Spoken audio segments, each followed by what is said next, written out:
Hi, my name is Katie. I live in the DC metro area and I'm 30 years old.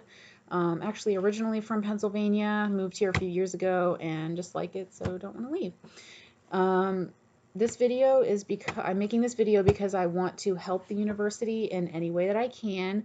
I received an email and so here I am. Uh, Let me answer a few questions that were asked of us in the email, and then I'll talk a little bit about my story, and hopefully you guys will be able to use it somehow.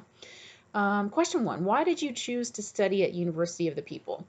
That's a funny story. So, actually, a few months ago, I was having a conversation with a friend of mine about the future of education. I expressed extreme frustration, and I'm still frustrated, but I expressed extreme frustration at the difficulty in obtaining a degree, not just a degree, but an education in general when you don't have a lot of resources. There are scholarships available, and when I was in school, I was on scholarship, but I was also dealing with severe depression. Um, so the kind of timing, I guess, my 20s was just full of strife for me personally. It didn't work out. I never finished my degree, although when I did have some resources available, I was able to do pretty well. I just wasn't able to sustain that for a long period of time. Um, Moving around a lot didn't really help, not really having a lot of financial resources available when I started to falter. Um, I had nothing to fall back on. So when I did crash, I crashed pretty hard. And I can talk to you a little bit about my story. Anyway, the conversation that I was having with my friend led me to do a Google search about. He actually told me that there were, the future is going to be full of online education opportunities for free. And yes, I agreed with that. I've heard of Coursera. I know there are a couple other places where you can go get an education, not a complete education, but you can study interesting things, topics that you are interested in just in your free time. That never seemed enough to me. And before I continue, I want to tell you that I consider myself an amateur futurist. Um, my friend also is much more versed in the topics than I am at this point, but it was a very interesting conversation. And so when I did Google the topic, I found University of the People was like at the very top of the list. So I clicked on it to find out more and found out that it was a accredited online university that was free. I signed up immediately. I had to. That was definitely something that I was interested in, and I wanted to see everything about it. So here I am. I just finished my first term, and it went really well, and I liked it a lot, so I want to continue. What hardships prevented you from studying at past universities? Well, I kind of touched on this a little bit earlier. I didn't really have a lot of resources, but I have been struggling with major depression for pretty much my whole life. Ever since I hit puberty, actually, I just had extreme trouble with that. Um, Without getting into too much, I was actually hospitalized twice um, because of depression. Um, in the middle of studying my attempted studies, I was hospitalized, and it was a very rough time for me. I was also living in an area that's pretty depressed, very rural Pennsylvania. I had no transportation for a large part of it, so I didn't really I didn't really have a way to get to school. It was difficult for me to find a job. I had to walk to my job, and there really wasn't much within walking distance. I did manage to get a job at a gas station as a night shift clerk, um, where I was robbed, not one time, not twice, but three times. I was robbed three times. And the third time was when I said, I'm done with Pennsylvania, and I came to Maryland. And that was in the middle of a semester. So I kind of had to, I picked up and just left. I couldn't take it anymore.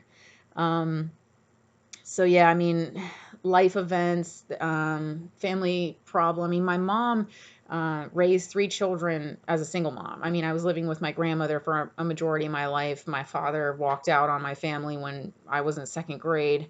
Um, Barely heard from him.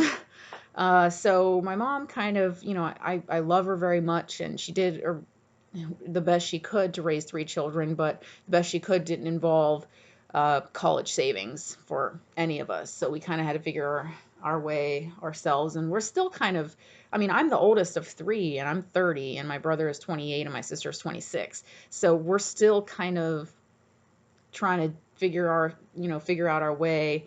Um, but I've been doing the best I can. I actually read a book recently called Utopia for Realists by a gentleman named Rutger Bregman. He talks a lot about universal basic income, how to incorporate a low 15-hour work week into the future of humanity, because everyone's talking about AI taking over the world. So he was talking about basically how we can make these things reality. And he quotes a guy that he had a conversation with, a psychologist at Princeton University named Elder Shafir. And I'm so sorry if I did not pronounce that correctly. He says scarcity narrows your focus to immediate lack, to the meeting that's starting in 5 minutes, or the bills that need to be paid tomorrow. Scarcity consumes you. You're less able to focus on other things that are also important to you. And that meant a lot to me to read that, because that's very true. If you're focused on how to earn a living, especially if you have a family and you're working two or even three jobs to make ends meet, there really is very little time that you can devote to an education for yourself. And even if you were to find the time, that time is going to be wrought with, oh my God, what about the bills, and what about this, and what about, all this struggle? It's going to be incorporated in your studies, and you're not going to do very well because your mind is focused on something else entirely. And that it felt that way for me. I mean, trying to pay the bills and deal with debilitating depression to the point where I was hospitalized twice, and also trying to get an education even though I desperately wanted it. It's it was impossible for me. I was working 40 hours a week. I was at night shift job, and I was trying to go to school during the day, and I did okay for a little bit, and then I crashed and burned. After the robberies, that was it for me. I was done. So then, after coming to Maryland, I've been trying to start my life over, and actually my life did change coming to Maryland. I found a job that wasn't just retail or fast food. I started working for somebody that made me feel like I was making a difference. And then I started working for this pediatrician, who actually is a very wonderful woman. And even though it is kind of low paying right now for the area anyway, I'm still happy there. And it's amazing what you can do with yourself and with your mental attitude and with your mental state when you start having meaningful work that's not just working at a gas station or working retail or working fast food. When you actually feel like you're making a difference, even if it's not giving you a whole lot of money, if you can sustain yourself on it without having to worry about extreme hardship, and they treat you well, then it makes all the difference. So I started developing more self-confidence, and I started going back to my passions that I have been developing for years. And I started telling myself that I'm worth what I'm about to embark on, which is when I found University of the People, and I need to make it a priority because I'm in a position now where I can. And I feel very lucky that I am in the right place at the right time. Um, so I'm very glad, actually, even though I experienced a lot of hardships, I'm very glad that I came to this point in my life where I'm able to find a place like University of the People offering something that I needed at exactly the right time. Um, So yeah, what other degrees do you have? Well, I said I don't have any other degrees. I have studied at other universities. I went to Penn State briefly. I went to some other community colleges, um, which I love, by the way. I love community college. I like the every community college that I've been to, I've had personal relationships with my professors, and I find that to be very important. I've learned a lot of things from the professors that I've studied with in community college.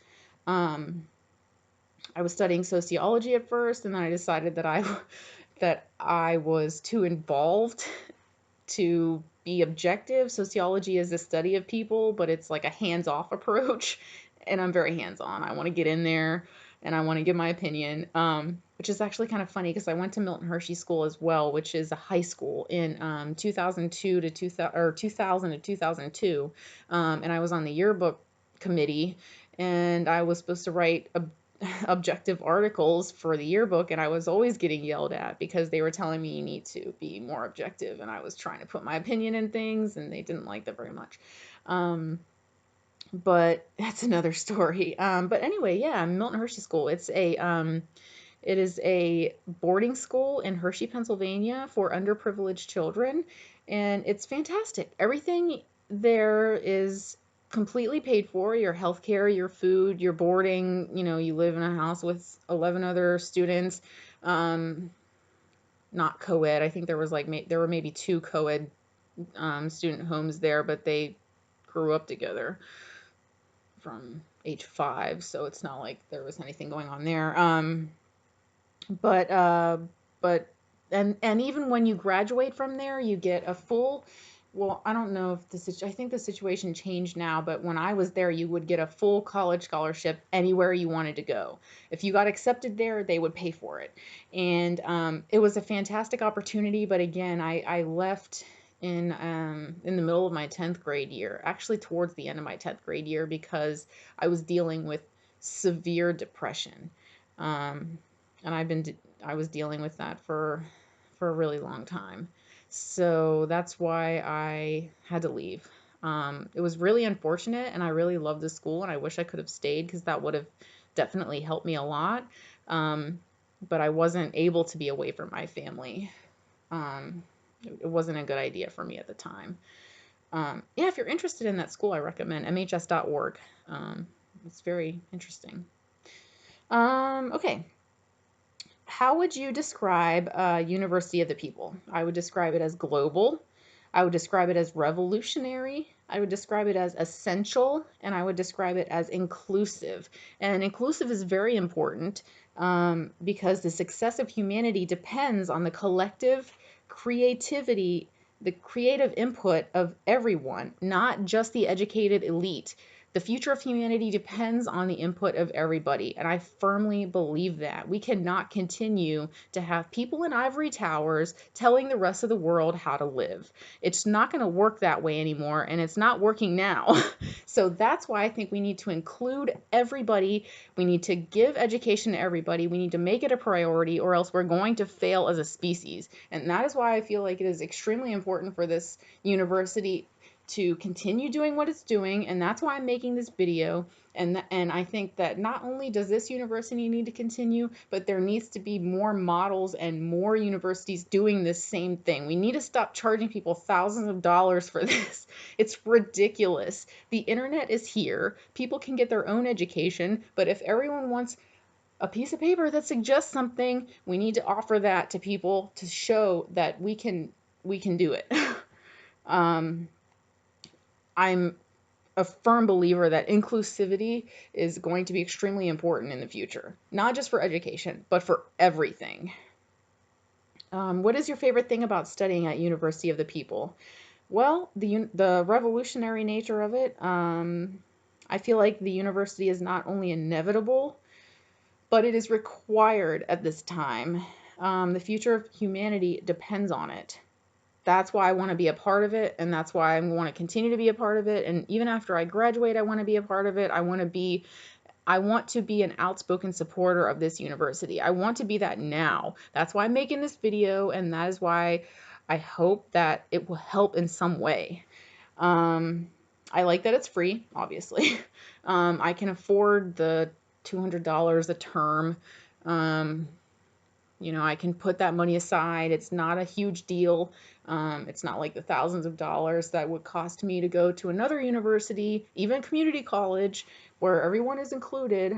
Um, I really like the peer approach. I think the peer approach is fantastic. I think even knowing that this school has no paid professors, the peer approach is a good idea. But even if it did have paid professors, I think the peer approach brings about a measure of accountability to online students because personally speaking, if I were to know that not if I were to know that no one else is counting on me per se, I'm just failing myself if I were to not do everything I needed to do. Um, if I don't participate, then other people are going to suffer as well. And that's where it makes it extremely important to have a peer approach in an online university, to bring in the accountability factor to people who might be struggling with doing their work. Just knowing that you are important to the class, important for the success of the class, is enough to get people involved in their own education as well as the education of everybody else. That also brings up the inclusivity that I was talking about before, how important it is to make sure that people understand that this is a global society and you are a global citizen, and therefore you need to be involved, regardless of where you live, how much money you make, what class you're in, the problems that you've been involved with. Everybody has problems, and if you engage yourself with solutions in groups of people with other people, in groups of people where your input matters, then it's going to make all the difference. Um, I like the weekly structure. The weekly structure makes it extremely easy to understand exactly what is required of you. I understand that there are a large variety of people coming from all different types of backgrounds, all different types of education systems in the world. So making sure that everybody knows what is expected of them in this environment is very important. And I think the weekly structure really helps to do that.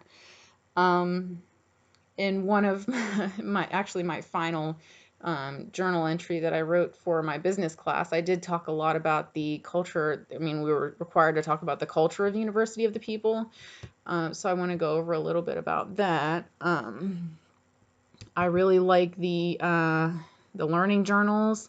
They give students a chance to reflect on what they've learned and solidify new concepts in a personal way. Um, I really like the educational model, the weekly learning structure, the peer-based system. I've discussed that a little bit. Um, and I really like the no late assignments policy. It's another example of making everybody accountable. It really increases the expectation level of the level of a first-rate institution where late assignments aren't tolerated anyway. So it definitely makes it seem like you're trying to be professional and punctual, and you're trying to take this seriously. It's not something that you can just brush away and say forget about it. You're taking it seriously. It is meant to be taken seriously, and that is how the rest of the world will gauge the success of the students who are graduating from this university.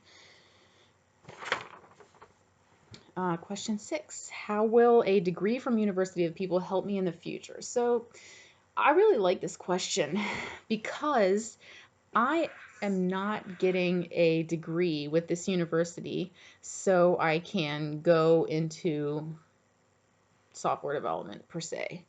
I want to study computer science, but it is not because I want to be a programmer. Although if I were to do that, I'm sure it would be interesting and fun. But I'm doing this because I am a futurist and I'm also a writer. And I want to write a nonfiction novel and a fiction novel. That's my life goal. Nothing else really matters to me. Those are what I'm going to do. And everybody's talking about AI, and I think the future is going to be heavily involved with that. And if I'm going to write about the future, I need to know what I'm talking about. I need to know and understand these sorts of things.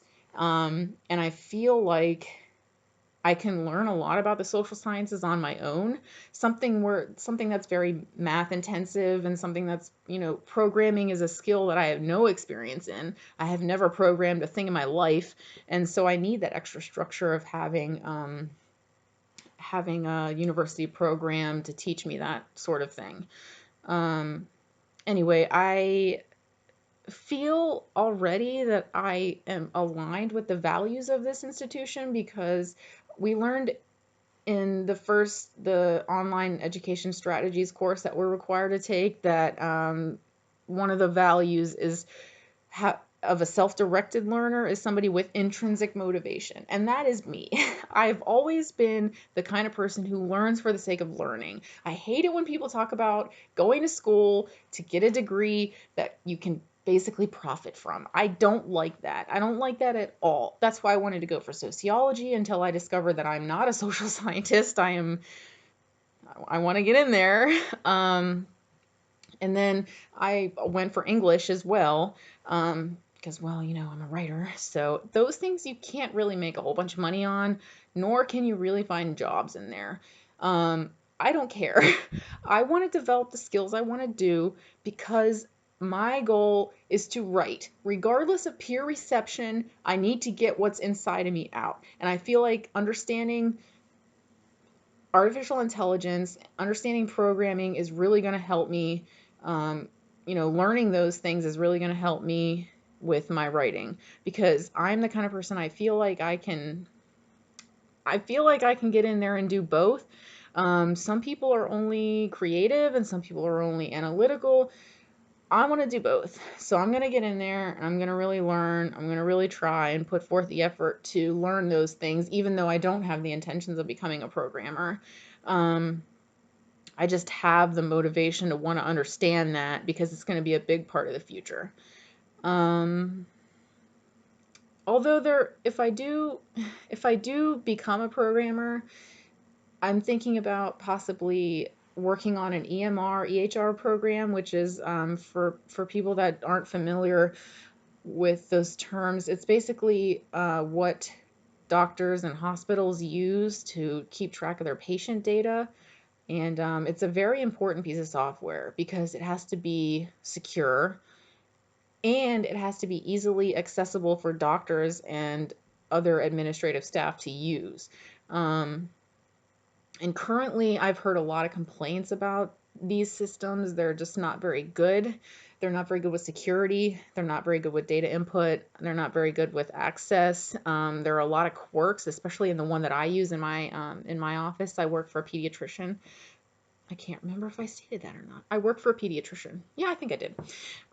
Anyway, yeah, so I might think about doing that if it would help to work on a program that's better. I'll do that.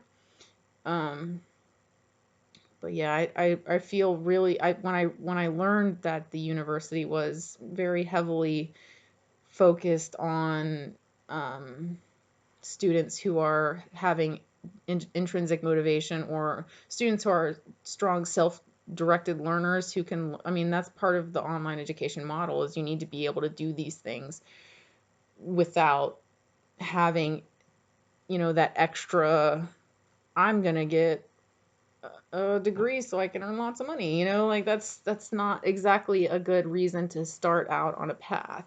Um, at least in my opinion. I think that there are people that do that, and that's fine by me. You can do whatever you want. But me personally, I think education and knowledge for the sake of it is enough.